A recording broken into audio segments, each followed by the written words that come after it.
What's happening, people? The Liverpool Prophet is back again with another match reaction. Full time at Craven Cottage. Fulham 3, Liverpool 2. I'm just going to get straight into the game overall today because I just don't know what to say, honestly.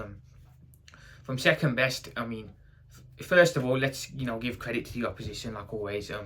Fulham, fair play, fully deserved win. Played absolutely brilliantly. I thought they just deserved the win altogether. They were better than us. Liverpool from minute one was second best. I don't know what it is, man, or why we were second best, why we haven't, why we weren't on it today. But we weren't, and Fulham, fair play to them. They were on it, they wanted it, and they got the win. So let's credit the opposition, But from a Liverpool perspective, I'm looking at the game and I'm thinking, I'm not sure what the game plan was today, what Slot was doing. But from the first minute, I thought we were slow. We couldn't keep the ball. Fulham came out firing. They were pinging the ball about left, right, and centre. We couldn't keep the ball at all for the first 15-20 minutes. It wasn't a great look. But we got the goal against the run of play, surprisingly. McAllister, a belter of a goal from outside of the box. My ball, and McAllister scored a great goal. And yeah, I thought, okay, we've scored against the run of play. Maybe now that'll what is the word? Demoralise Fulham a bit, and we can start to impose ourselves on the game. Instead, the exact opposite happened. We continue to let Fulham play the way they were playing. We don't dictate, we don't impose ourselves on the game. Before you know it, it's 1-1. Poor piece of defending from Konate and Virgil. Just after we'd literally gotten away with it in the first couple of minutes. Kelleher came out, absolutely cleared the Fulham player out. Konate was doing God knows what as well. After we just gotten away with it, we make another mistake at the back and their player scores 1-1. Then a couple of minutes later, what happens? To be fair, we let Fulham get into the box. Poor defending again. Kelleher should have saved the goal, but it was a good goal from Iwobi. I'll give him credit. But Kelleher should have saved that. And then poor defending again. Before half time, it's 3-1, and we're looking at the game thinking, okay, we've let the game get away from us now. We're probably not going to win the game now, it being 3-1, but we can still get a draw. So we're going to half time at 3-1. We come out in the second half. Jota misses an absolute shitter. I genuinely don't know what to say. All of these attackers, other than Diego Jota, other than Mohamed Salah, and Cody Gakpo, it's really up for debate whether they're going to be here next season. Like I've said, I don't think any of them are really good enough to play for Liverpool. But obviously Salah, because of his goal record, and Gakpo, because I see potential in Gakpo. I don't see potential in Nunes. I'm sorry, I just don't. I do see potential in Diaz actually, but he just hasn't improved his finishing while he's been here, which isn't a great look. And Jota is always injured, so you can't rely on Jota for nothing. So yeah, it's up for debate on if these players are going to be here next summer. Well, the attackers are going to be here next summer, should I say. But yeah, Jota missed the absolute shit that he should bag, and he was onside as well. And from there, it was a flat second half. Liverpool did absolutely nothing to try and get back into the game whatsoever.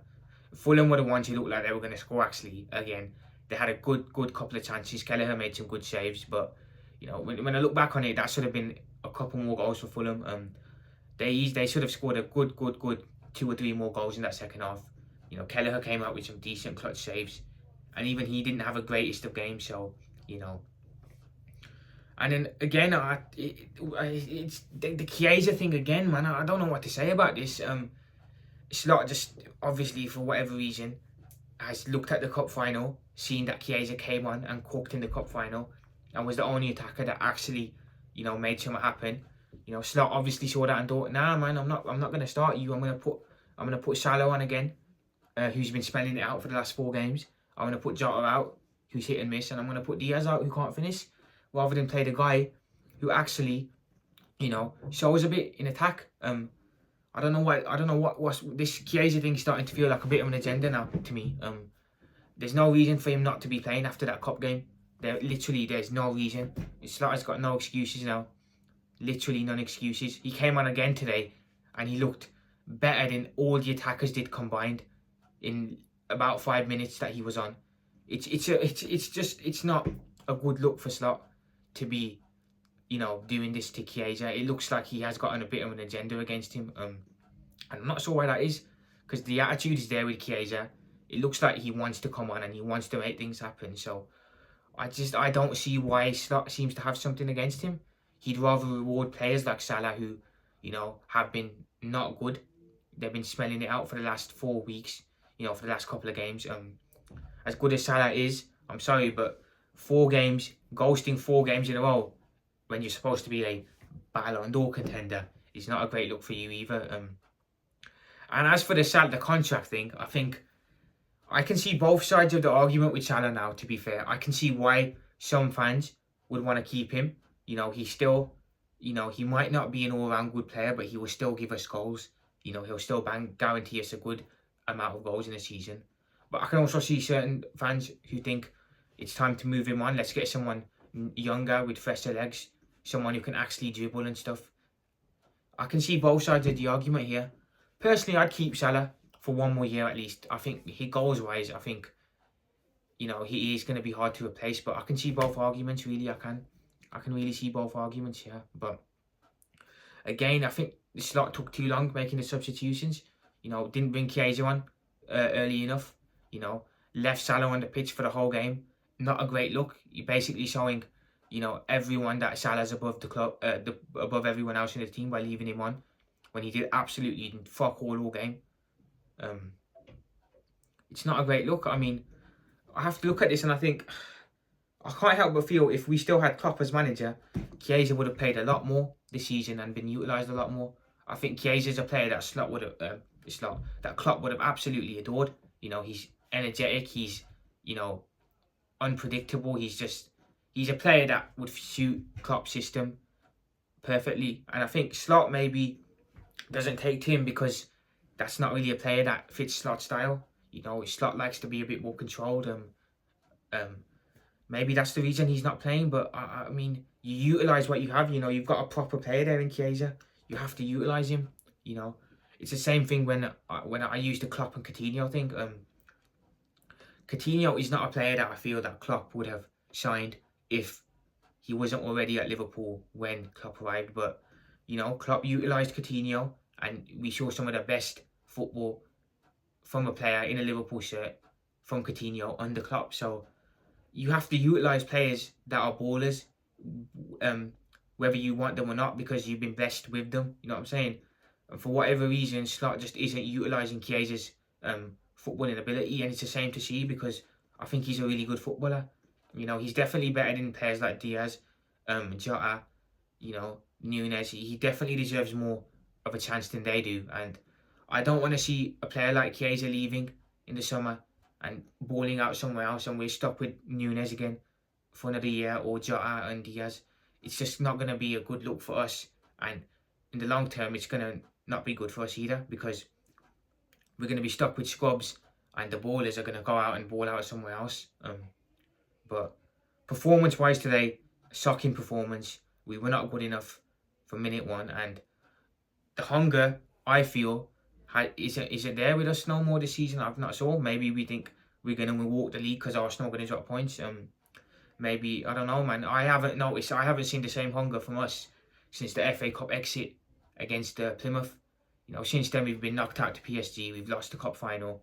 You know, we've dropped a couple of points in the league as well, I think, against, I'm not sure if the Everton games and Villa games were before Plymouth now or after. I can't remember off the top of my head, but the hunger just isn't there with Liverpool in the same way. And this is exactly what happened last time we won the league. After we won the league, the players just dropped off and completely went on the beach. I can see the same thing happening again here. I'm seeing signs of it already. It's not a great look. It's really worrying to see that, you know, before we're gonna literally probably limp towards the title now. When we could have won this comfortably. Not a great look, to be honest, going into next season. We don't want this poor run of games, or this poor run that we're on, to continue into next season, like it did the year we won the league. The season after, we almost missed out on top 4. Like it was the year we chased the quadruple, lost the final to Madrid. Next season, missed out on top 4, ended up in the Europa League. I can see signs, you know, when when we end seasons poorly, it continues into the next season for us, and I don't want that to happen again, you know. So we've got a big summer ahead. I've got to say, we've got a big summer ahead. 2 new fullbacks are needed, a backup centre backs needed, a DM is needed, and an attacker is needed. And that's, you know, incomings. We're going to have a lot of outgoings as well. So we've got a lot to do this summer, and let's see where it goes, man. Today we lose, you know, we take it on the chin. Let's hope we can bounce back next weekend against West Ham. That's a game we should win now. Let's see what we can do, man. Up the Reds, and I'll speak to you guys soon. Peace out.